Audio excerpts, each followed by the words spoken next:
Hello viewers, Tollywood story এক্সপ্লেনারে তোমাদের সবাইকে অনেক অনেক স্বাগত জানিয়ে পরশুরামের আজকের পর্বের রিভিউ শুরু করছি। শুরুতেই দেখা যাচ্ছে যে পরশুরাম ফোন করেছে সৌরভকে করে বলছে আরাধ্যার উপরে নজর রাখতে। বলে কিন্তু ও তো শালিকা হয়। বলে হ্যাঁ জানি। বলছে কিন্তু একটা মেয়ে মানুষের উপরে এইভাবে নজর, ও তো খুব ভালো মেয়ে। বলে হ্যাঁ, শুধু খুব ভালো মেয়ে নয়, খুব ভালো বউ, তাই সন্দেহটা হচ্ছে। ডিসবার্সাল কার্ড। বলে কি? বলে হ্যাঁ, যেই কার্ড দিয়ে বাচ্চাদের স্কুল থেকে মানে ছুটিয়ে বাড়ি নিয়ে আসা হয় সেই কার্ড। বলছে ডিসবার্সাল কার্ড নিয়ে কোনো কিছু একটা প্ল্যান হচ্ছে, কেউ আড়াল থেকে শকুনির চাল চালছে।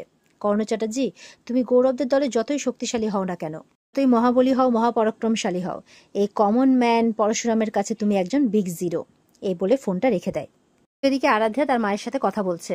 বলছে যে না মা, আজকে আমি শপিংয়ে বেরোবো না, আমি বাড়িতেই থাকবো। কথাবার্তা বলতে বলতে পেছনে দেখছে শিবপ্রসাদ এসছে, তার জামাইবাবু। বলছে মা আমি পরে কথা বলছি। বলে কি ব্যাপার জামাইবাবু, তুমি হঠাৎ এই বাড়িতে? বলছে যে এই যে তোমার শ্বশুরমশাইয়ের 10 কোটি টাকার পলিসির পেপার, সেটা দিতে এসছি। বলে আমি অতটাও বোকা নই যে আমি তোমার কথা এসে যাব। তুমি শুধুমাত্র এই পলিসির পেপারটা দিতে এই বাড়িতে এসেছো, এটা তো আমি বিশ্বাস করছি না। সত্যি করে বলো তুমি কেন এসেছো? তখন বলছে যে আমার শ্যালিকার তো খুব বুদ্ধি দেখছি। তো বলছে নির্বোধ হওয়ার তো কোনো কারণ নেই। তুমি শুধু শুধু এই পেপারটা দিতে তো আসবে না, কারণ তুমি তোমার শ্বশুর বাড়ি এই বাড়ির ছায়াও মারাতে পছন্দ করো না, খুব ইগো তোমার। তো হঠাৎ করে তুমি এই বাড়িতে, তুমি অন্য কাউকে দিয়ে পেপারটা পাঠাতেই পারতে, কিন্তু তুমি নিজে এসেছো। সত্যি করে বলো কারণটা কি? তখন পরশুরাম বলছে তোমার চেনা কেউ কি কোনো স্কুলে পড়ে? বলছে কেন? বলে তোমার তো কোনো বাচ্চা কাচ্চা নেই, মুখার্জি বাড়ির থেকেও কোনো বাচ্চা ভর্তি হবে না, বা কোনো বাচ্চাও নেই, তাহলে ডিসপার্সাল কার্ডের ব্যাপারটা কি? তখন আরাধ্যা কিন্তু ডিসপার্সাল কার্ডের ব্যাপারে যে তার বর তাকে স্কুলে গিয়ে বাচ্চা নিয়ে আসতে বলেছে লাট্টুকে, সেই কথাটা ভাবছে। বলে কেন বলো তো, তুমি এরকম ভাবে প্রশ্ন করছো যেন মনে হচ্ছে তুমি কোনো গোয়েন্দা। বলছে কথার মারপ্যাচে প্রশ্নটাকে এড়িয়ে যেও না, সত্যি করে বলো ডিসপার্সাল কার্ডের ব্যাপারে কি কথা হচ্ছিল তোমার আর জিৎ মুখার্জির, রহস্যটা কি? বলছে কেন, তুমি কি স্পেশাল ব্রাঞ্চে আছো নাকি, বা ইন্টেলিজেন্স ডিপার্টমেন্টে? তুমি এই প্রশ্ন করছো যে? বলছে আমাকে প্রশ্নের উত্তর দাও আরাধ্যা। বলছে দেব, আমি তোমাকে তোমার প্রশ্নের উত্তর দেব, প্রমিস করছি। তার আগে তুমি আমাকে আমার প্রশ্নের উত্তর দাও তো। আমার বরণের দিন তুমি আমার চোখে পট্টিটা কেন বেঁধে দিয়েছিলে? তারপরে সেই 4 জন বাউন্সারের কি হলো? উত্তর দাও। তুমি যদি সেই উত্তর দাও, আমি প্রমিস করছি তোমাকে আমি এই উত্তর দেব। কি হলো, চুপ করে গেলে কেন? তখন পরশুরাম বলছে আমি যদি তোমার চোখে পট্টিটা না বাঁধতাম, তাহলে তোমার আজকে এই বাড়িতে বরণ হতো না আরাধ্যা চ্যাটার্জি। তুমি এ বাড়িতে ঢুকতেই পারতে না। আরাধ্যা অবাক হয়। তাই বলছি উত্তর দাও, ডিসপার্সাল কার্ডের রহস্য তো আমি ভেদ করেই ছাড়বো। বলে কেন, তুমি কি স্পেশাল ব্রাঞ্চে আছো নাকি? তোমার কথাবার্তা শুনে তো মনে হচ্ছে না যে তুমি কোনো সাধারণ বীমা কোম্পানির একজন ছাপোষা ঘরের ছাপোষা ভদ্রলোক, এরকম তো মনে হচ্ছে না। খুব সাদামাটা জীবনযাপন করো তুমি, সাদামাটাভাবে নিজের সংসারকেও চালিয়ে যাচ্ছ। কে তুমি বলো তো? আরাধ্যাও বিভিন্ন প্রশ্ন করছে, কারণ আরাধ্যাও তো যথেষ্ট বুদ্ধিমতী। জিৎ মুখার্জি ওদিকে গেছে শীতলের কাছে, বলছে যে আরাধ্যার জায়গায় ও নাকি লাট্টুর মাসি সেজে স্কুলে যাবে আর লাট্টুকে বের করে নিয়ে আসবে, তারপর তাকে কবিরের হাতে তুলে দেবে। বলছে বাবা, আপনি আমার কাছে এইটা চাইছেন কেন? বলছে যে আমি আমার মেয়েকে দিয়ে কোনো ক্রিমিনাল অফেন্স করাতে চাই না। বলে ও বাবা, যে একজন নিজের দাগি ক্রিমিনাল, যার র্যাকেট পুলিশ খুঁজে বেড়াচ্ছে, সে নিজের মেয়েকে দিয়ে কোনো ক্রিমিনাল কাজ কোনো ক্রাইম করাতে চাইছে না? অবাক কাণ্ড। বলে না, চাইছি না। বলছে যে আরাধ্যা স্কুলের গেট অবধি যাবে, তারপর তুমি ওর কাছ থেকে ডিসপার্সাল কার্ডটা নেবে, দিয়ে লাট্টুকে নিয়ে আসবে। আরাধ্যাকে আমি পাঠাতাম না, কিন্তু কর্ণ চ্যাটার্জি ওর উপরে চাপ সৃষ্টি করতে পারে, তাই জন্যে। তখন কথা কেটে বলছে আর কি শীতল, চোরের উপর বাটপারি? বলে ঠিক তাই, তাই জন্য তুমি যাবে। বলে 10 লাখ। বলে ডান। এই বলে তাদের মধ্যে ডিল হয়ে যায়।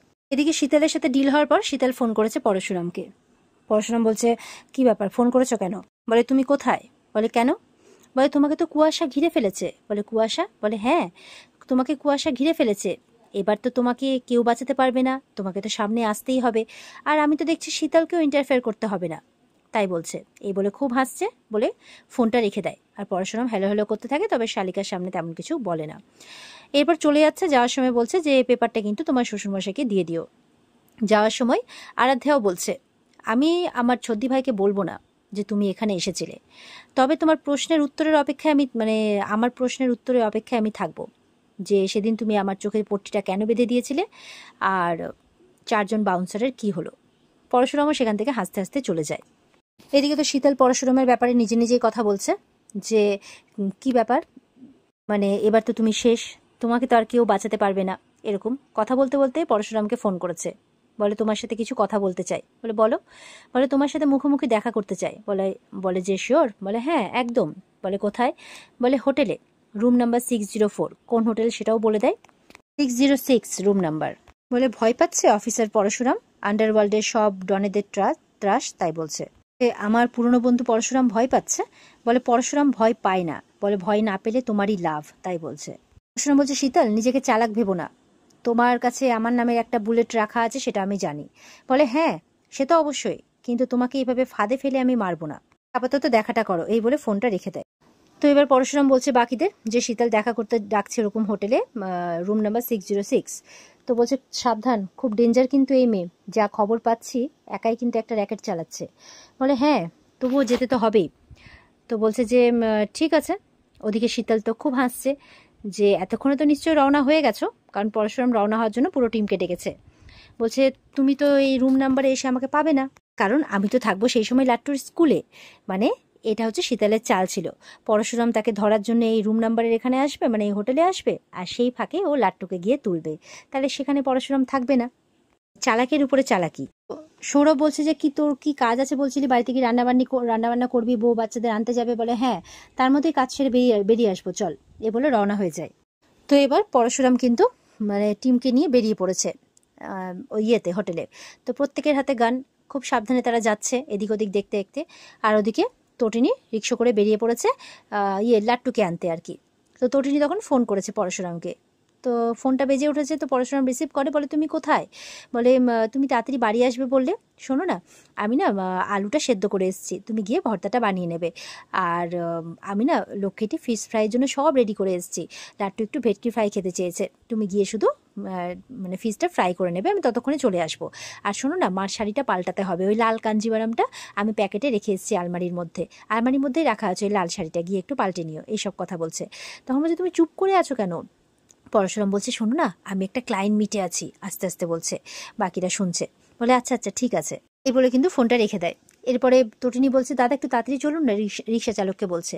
দেখা যাচ্ছে রিক্সা চালকের সামনে একটা গাড়ি আসে, রিক্সা চালকও চালাকি করে কিন্তু তটিনীকে ফেলে দেয়। তটিনী তো পড়ে যায়।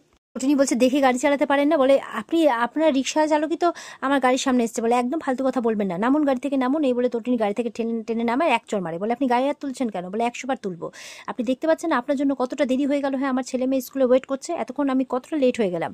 এরপর রিক্সা চালককে বলছে চলুন দাদা, পাশ কাটিয়ে একটু নিয়ে চলুন না। বলে সামনে তো ভিড়, কি করে নিয়ে যাবো, আপনি হেঁটে চলে যান। বলে হেঁটে চলে যাবো মানে এখান থেকে হেঁটে গেলে 30 মিনিট লাগবে। তো বলছে যে এই ভিড়টা সরান না আপনারা একটু প্লিজ। আর রিক্সা চালককে খুব করে রিকোয়েস্ট করছে। ঠিক পাশ দিয়ে কিন্তু আরাধ্যার গাড়ি যাচ্ছে, আরাধ্যা দেখলো, কাজ নামিয়ে দিয়ে আবার চলে গেল, কারণ এই ক্যাওয়াসটা তো ইচ্ছে করে সৃষ্টি করা হয়েছে যাতে তটিনীকে লেট করানো যায়, আর সেই সুযোগে লাট্টুকে নিয়ে ওরা বেরিয়ে যেতে পারে। এবার পরশুরামরা রুম নাম্বার 606 এর কাছে পৌঁছে যায়। তো বলছে খুব সাবধান কিন্তু, তুই আগে যাস না। বলরাম বলছে, বলে না কিচ্ছু হবে না, চিন্তা করিস না, আমি নক করব, দরজা খুলবে, তারপর ওর সাথে কথা বলবো, আমি ওকে অ্যারেস্ট করতে চাই, তবে একটাও বুলেট খরচা না করে। আগে কিন্তু কোনো মানে গুলিগোলা চলবে না, তাই বলছে, মানে কোনো অ্যাকশন হবে না আগেই। এদিকে কিন্তু পরশুরাম দরজা নক করছে, কিন্তু দরজা কেউ খুলছে না, দরজা নক করেই যাচ্ছে। পরশুরামের একটু সন্দেহ হয়। আর এখানেই কিন্তু আজকের পর্ব শেষ হয়ে যায়। তো বন্ধুরা, এই ছিল আজকের পর্বের রিভিউ। ভালো লেগে থাকলে পর্বকে লাইক কমেন্ট করে জানাতে ভুলবে না, আর আমাদের সাথে জুড়তে চ্যানেলকে সাবস্ক্রাইব করতে ভুলবে না। দেখা হচ্ছে তোমাদের সাথে আগামীকালকে। সবাই খুব ভালো থাকবে। আজকের মতো এই পর্যন্তই। আর পর্বের বিস্তারিত দেখতে অবশ্যই স্টার জলসার পর্দায় চোখ রাখবে। টাটা।